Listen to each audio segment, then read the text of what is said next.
त्वरिता के पूजन तथा प्रयोग का विज्ञान। निग्रह यंत्र।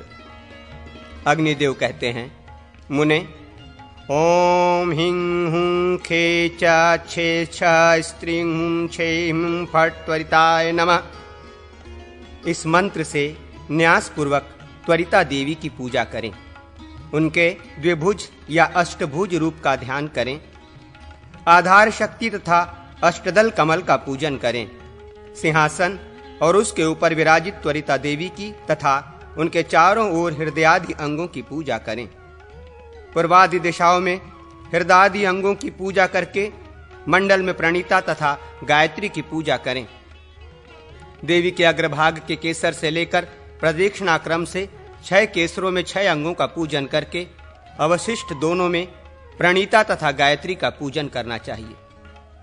इसके बाद 8 दलों में हुंकारी, खेचरी, चंडा, छेदिनी, क्षेपिणी, स्त्री, हुंकारी तथा क्षेमंकरी की पूजा करें। फिर मध्य भाग में देवी के सामने फटकारी की अर्चना करें। देवी के सम्मुखवर्ती द्वार के दक्षिण तथा वाम पार्श्व में जया एवं विजया की पूजा करके द्वाराग्र भाग में किंकराय रक्ष रक्ष त्वरिताज्ञा स्थिरो भवहुं फट किंकराय नमः। इस मंत्र से किंकर का पूजन करना चाहिए। त्वरिता मंत्र से तिलों द्वारा होम करने से संपूर्ण अभिष्ट वस्तुओं की प्राप्ति होती है। नामोच्चारण पूर्वक देवी के आभूषण स्वरूप 8 नागों की पूजा करनी चाहिए तथा अनंताय नमः स्वाहा, कुलिकाय नमः स्वाधा, वासुकिराजाय स्वाहा, शंखपालाय वौषट, तक्षकाय वौषट, महापद्माय नमः, काकोटाय नागाय स्वाहा, पद्माय नमः फट। निग्रह यंत्र। 10 खड़ी रेखाएं खींचकर उस पर 10 पड़ी रेखाएं खींचे तो 81 पद कोष्ठ बन जाते हैं।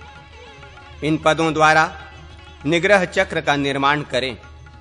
ये चक्र वस्त्र पर, वेदी पर, वृक्ष के तने पर, शिलापट्ट पर तथा यष्टिकाओं पर भी लिखा जा सकता है। इसके मध्यवर्ती कोष्ठ में साध्य, शत्रु आदि का नाम लिखें। उस नाम को 2 रम बीजों द्वारा आवेष्टित कर दें, अर्थात 2 रम बीजों के बीच में साध्य नाम लिखना चाहिए।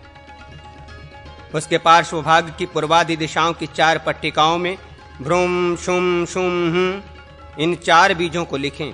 फिर ईशान आदि कोणों में भीतर की ओर कालरात्रि मंत्र काली आनुष्टुभ सर्वतो भद्र लिखें तथा बाहर की ओर यमराज मंत्र यम आनुष्टभ का उल्लेख करें। यदि साध्य व्यक्ति पुरुष है तब तो यही क्रम ठीक है। यदि वो स्त्री हो तो उस पर निग्रह के लिए भीतर की ओर यम आनुष्टभ मंत्र लिखा जाए और बाहर की ओर काली आनुष्टभ मंत्र का उल्लेख किया जाए। ये श्री विद्यारण्य मंत्र है में विशेष बात कही गई है। काली आनुष्ठभ मंत्र। काली मारर माली कालीन मोक्ष शमोलिनी मातो देत देतो ममा रक्ष तत्व तत्वक्षर। यम आनुष्ठभ मंत्र। यमा वाटट वामाय माट मोटट मोटमा वामो भूररि भूमो वा टटृत्व तत्वित्व टटः। यम मंत्र के बाह्य भाग में चारों ओर रम लिखें, फिर रम के नीचे यम लिखें। इसके मारणात्मक निग्रह यंत्र संपादित होता है।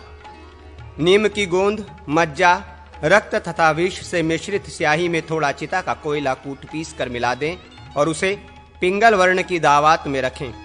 फिर कौवे के पंख की कलम से उक्त निग्रह यंत्र को लिखकर उसे शमशान भूमि में या चौराहे पर किसी गड्ढे में नीचे की ओर गाड़ दें अथवा बांबी की मिट्टी से उसे डाल दें अथवा बहेड़े के वृक्ष की डाली के नीचे भूमि में गाड़ दें। ऐसा करने से सभी शत्रुओं का नाश हो जाता है।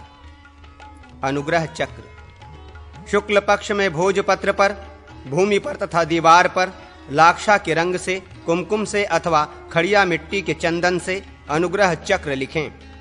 ये अनुग्रह चक्र पूर्वोक्त निग्रह चक्र की भांति 81 पदों का होना चाहिए। मध्य कोष्ठ में साध्य व्यक्ति का नाम लिखें। उस नाम को टम टम के मध्य में रखें। पूर्वादि विधि में जुम सहवशट का उल्लेख करें। ईशान आदि कोण से आरंभ करके विधि को छोड़ते हुए अग्निकोण पर्यंत लक्ष्मी का आनुष्ठुभ मंत्र जो सर्वतोभद्र बंध में निबद्ध है लिखें। ये ऊपर की 4 पंक्तियों में पूरा हो जाएगा। तत्पश्चात नीचे की 4 पंक्तियों में सबसे नीचे लिखें नैऋत्य कोणस्थ कोण से आरंभ करके दाहिने से बाएं पार्श्व की ओर लिखें। निचली पंक्ति के बाद ऊपरी पंक्ति में भी बाएं से दाहिने लिखें।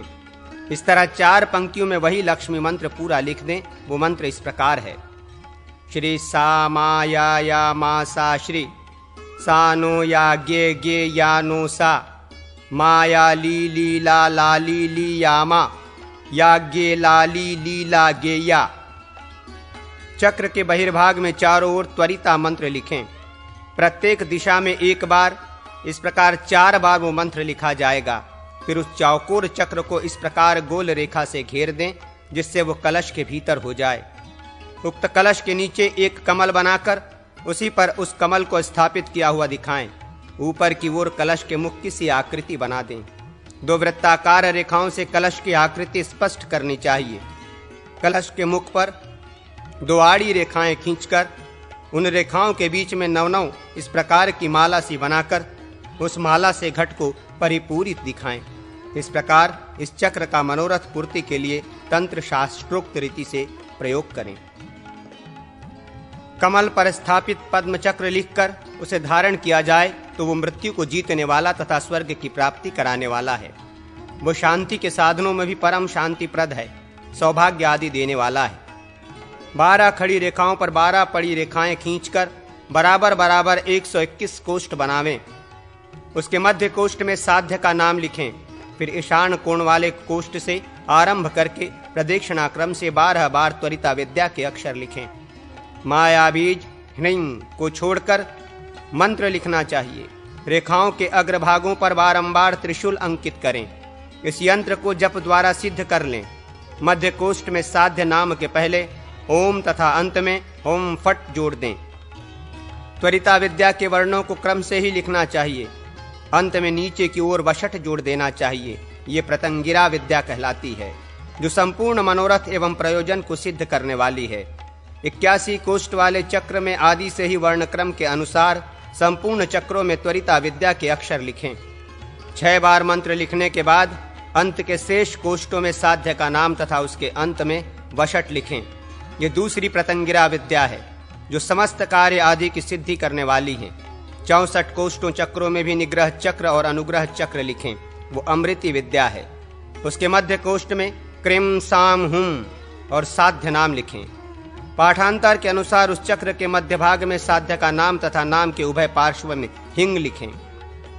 उसके बाह्य भाग में 12 दल कमल बनाकर उसके द्वलों में त्वरिता विद्या को विक्रोम क्रम से लिखें। अर्थात पहले फट लिखें, फिर पूर्व में अक्षर, फिर उसे हिंकार युक्त 3 वृत्ताकार पंक्तियों से वेष्टित करें। कुंभाकार यंत्र के भीतर लिखित इस विद्या को धारण किया जाए तो ये समस्त शत्रुओं का नाश करने वाली और सब कुछ देने वाली होती है। यदि रोगी के कान में इसका जप किया जाए तो सर्पादि विष भी शांत हो जाते हैं। यदि इसके अक्षरों से अंकित अथवा इस यंत्र से अंकित डंडों द्वारा इसके शरीर पर ठोंका जाए तो उससे भी विष का शमन हो जाता है। स्तंभन आदि के मंत्रों का कथन। अग्निदेव कहते हैं, मुने, अब मैं स्तंभन, मोहन, वशीकरण, विद्वेषण तथा उच्चाटन के प्रयोग बताता हूँ। विष व्याधि, आरोग्य, मारण तथा उसके शमन के प्रयोग भी बता रहा हूँ। भोजपत्र पर ताड़ की कलम से कूर्म चक्र लिखें। वो 6 अंगुल के माप का होना चाहिए। तदनंतर द्विज उसके मुख और चारों पैरों के मंत्र का न्यास करें। चारों पैरों में क्रीम तथा मुख में ह्रीं लिखें। गर्भस्थान में त्वरिता विद्या का उल्लेख करके पृष्ठभाग में साध्य नाम लिखें। फिर माला मंत्रों से वेष्टित करके उस यंत्र को ईंट के ऊपर स्थापित करें। तत्पश्चात उसे ढककर कुर्मपीठगत कलार मंत्र से अभिमंत्रित करें। महाकुर्म का पूजन करके चरणोदक को शत्रु के उद्देश्य से फेंकें तथा शत्रु का स्मरण करके उसे 7 बार बाएं पैर से ताड़ित करें। इससे मुख भाग से शत्रु का स्तंभन होता है। भैरव की मूर्ति लिखकर उसके चारों ओर निम्नांकित माला मंत्र लिखें। ओम शत्रु मुख स्तंभनी काम रूपा आलीढ़ करी रिंग फेंग फेत कारिणी मम शत्रुणा देवदत्तान्नाम मुखम स्तंभयम मम सर्व विद्विषणाम मुख स्तंभनम कुरु कुरु कुरु ओम फिम फेम फेतकारिणी स्वाहा। उसके बाद पट और हेतु प्रयोग का उपदेश लिखकर उक्त मंत्र का जप करते हुए उस महाबली भैरव के वाम हाथ में नग, पर्वत तथा वृक्ष और दाहिने हाथ में शूल लिखें। तदनंतर अघोर मंत्र लिखें। इससे वो संग्राम में शत्रुओं को स्तंभित कर देता है। ओम नमो भगवत्यै भगमालिनी विस्फुर विस्फुर स्पंद स्पंद नित्य क्लिंगने द्रव्य द्रम्य ऊम सम कृंक्राक्षरे स्वाहा। इस मंत्र का जप करते हुए रोचना आदि से तिलक करने पर मनुष्य सारे जगत को मोहित कर सकता है। ओम फैम हुम फट फटकारिणी हुम ज्वल ज्वल ज्वल त्रैलोक्य मोहे मोहे गोहकाली के स्वाहा। इससे तिलक करके मनुष्य राजा आदि को भी वश में कर लेता है। जहां गधा बैठा हो उस स्थान की धूल, शव के ऊपर चढ़ा हुआ फूल तथा स्त्री के रज में संलग्न वस्त्र का टुकड़ा लेकर रात में शत्रु की शैया आदि पर फेंक दे। इससे उसके स्वजनों में विद्वेष उत्पन्न हो जाता है। गाय का खुर और शिंग घोड़े की टाप का कटा हुआ टुकड़ा तथा सांप का सिर, इन सब को कूटकर एक में मिला दे और द्वेष पात्र के घरों पर फेंक दे। इससे शत्रु वर्ग का उच्चाटन होता है। कनेर की पीली शिफा, फूल या जड़ मारण के प्रयोग में संसिद्ध सफल है। सांप और छछूंदर का रक्त तथा कनेर का बीज भी मारण रूपी प्रयोजन का साधक है। मरे हुए गिरगिट, भ्रमर, केकड़ा और बिच्छू का चूरन बनाकर तेल में डाल दें। उस तेल को अपने शरीर में लगाने वाला मनुष्य कोढ़ी हो जाएगा। ओम नवग्रहाय सर्वशत्रुमम मम साधय साधय मारय मारय आम सोम मम बुम बुम शुम शम राम कैम ओम स्वाहा। इस मंत्र को भोजपत्र या नवग्रह प्रतिमा पर लिखकर आँख, मदार के 100 फूलों से पूजा करके शत्रु मारण के उद्देश्य से उस यंत्र या प्रतिमा को शमशान भूमि में गाड़ दें। इससे समस्त ग्रह साधक के शत्रु को मार डालते हैं। ओम कुंजरी ब्रह्माणी, ओम मंजरी माहेश्वरी, ओम वैताली कुमारी, ओम महाकाली वैष्णवी, अघोरा वाराही, ओम वैतालेंद्रणी, उर्वशी चामुंडा, ओम वैताली चंडिका, ओम जयाली यक्षिणी नवमातरो हेमम शत्रुम ग्रहत ग्रहत। भोजपत्र पर इस मंत्र को लिखें। शत्रु पद के स्थान में शत्रु के नाम का निर्देश करें। फिर शमशान भूमि में उस यंत्र की पूजा करें तो शत्रु की मृत्यु हो जाती है।